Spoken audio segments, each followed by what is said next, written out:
Hi folks, welcome back. Today I want to do a slightly different thing and look at the results of the 2019 Taulbee survey. So what is this?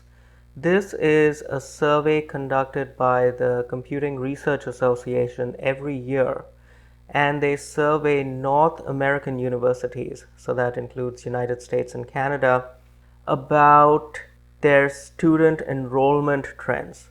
So this covers both undergraduate and graduate student enrollment, faculty employment numbers, faculty salaries, as well as grad student stipends.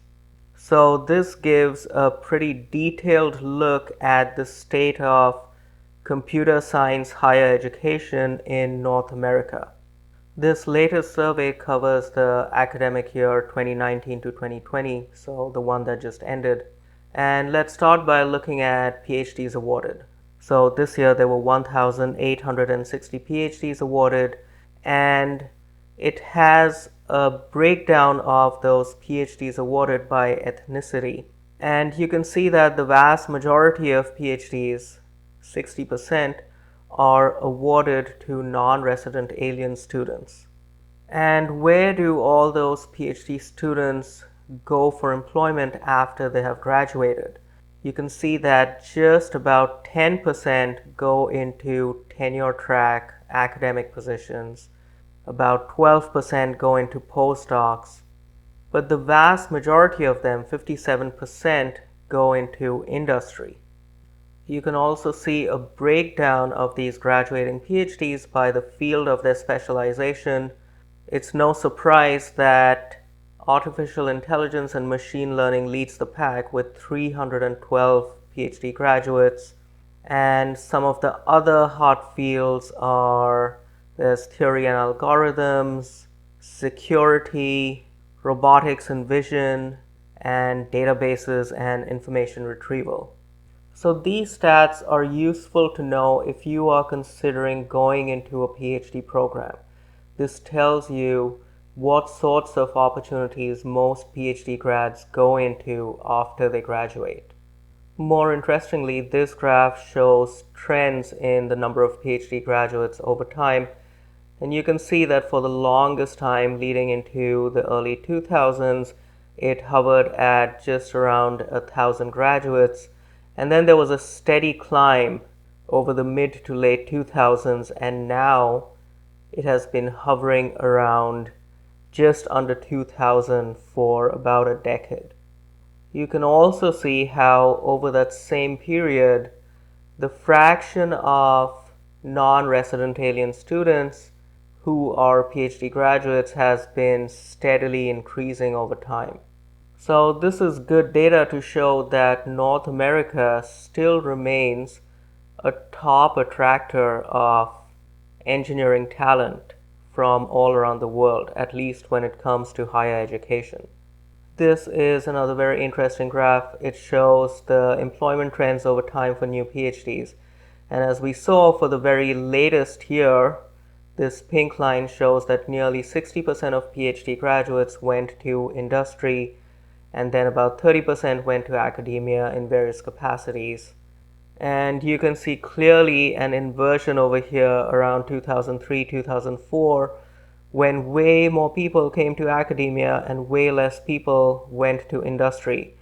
And that, of course, squarely coincides with the dot-com crash, where a lot of people sought shelter in academia.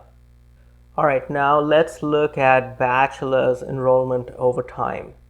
The interesting thing to note is that this year will be the highest recorded production of bachelors over the history of this survey. But if you look at the trends for the upcoming year in terms of how many undergrads declared CS as their major, that actually went down this year. So the number of total bachelors produced is going to come down in the next few years. All right, so while you are a PhD student, how much can you expect to make in stipends? And there are usually two ways you get paid as a PhD student. The first is when you're a teaching assistant and help to teach undergrad courses. This involves grading or holding office hours. And the other one is research assistantships. This is usually towards the latter years of your PhD when you get paid for just doing research. And then a few students get full support scholarships, which means they don't have to teach. They can do research the whole time. And you can see that the median stipend in US public universities is around 20,000, and in US private universities it's a little bit higher, around 27,000. So that's what you can expect to get paid while you are a PhD student. Note that your tuition usually is covered, so this is in addition to that.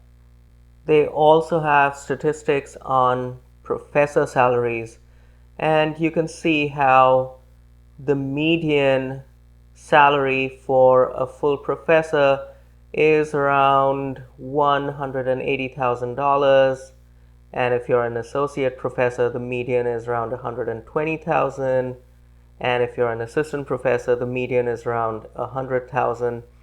Note that these are 9-month salaries because they're off during the summer, but most professors get paid out of their research grants while they're doing work in the summer. So you have to upscale this to 12 months to get the full 12-month amount. Okay, so to summarize, after a long time of growth in undergraduate enrollments, it looks like that is slowing down, even though this year was the highest recorded undergraduate production. There was very small growth in tenure track faculty positions, but a lot of the work of teaching is getting pushed on to teaching faculty and TAs. So there was a lot of growth in those kinds of positions. PhD enrollments and completions are both seeing decent increases. And of course, with this year's enrollment, COVID is going to have a big impact on those. So we'll see what next year's numbers look like. And interestingly, looks like next year marks 50 years of this survey, and they are planning to do a special report next year to mark that anniversary. So I'm really looking forward to that. That should have some very good data over a long period of time. So that was a quick look at the latest Taulbee survey, which talks about computer science education statistics in North America. I hope you found that useful, and I will see you next time. Thank you very much.